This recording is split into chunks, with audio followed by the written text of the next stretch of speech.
Hey, what's good, guys? So I wanted to go over the cycle function on here.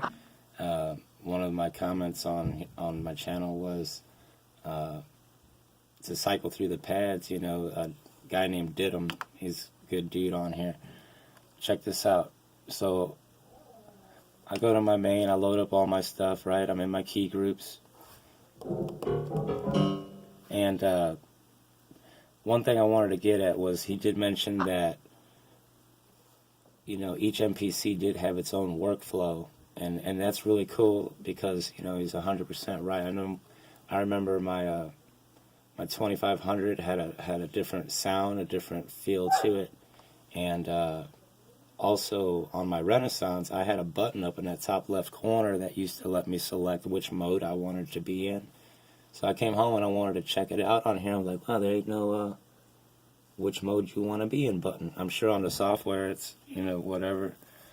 And yeah, I can select my sounds from the 60. It's got all the sounds from all the MPCs, but as far as the workflow and the filters and stuff, yeah, that's pretty. It'd be pretty cool to see that button somewhere on here. But what I wanted to go through also was this, you know. You can assign your samples to these pads, right? So what I did, I assigned these keys, the same piano, and I tuned them just offset just a little bit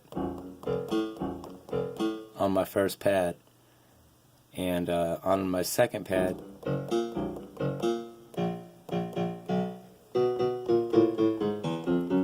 you can assign each pad however you want. I want this pad like this, and this one, same program. So that's what I'm saying, the different workflows. I know if I was in this here and I went to program edit and I go to my master, on my drum program it won't give me that cycle function. You know what I'm saying? It'll let me stack up my drums and everything, but on my drum program it won't give me, like on my key group program, when I hit program edit, it gives me that cycle function. Alright? And that's where I go through each one of the sounds.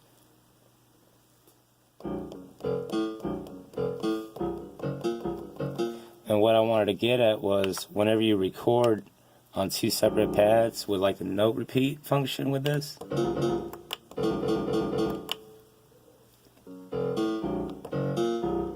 when you juggle between them, you know, you go to your track and now you got these here. So say you got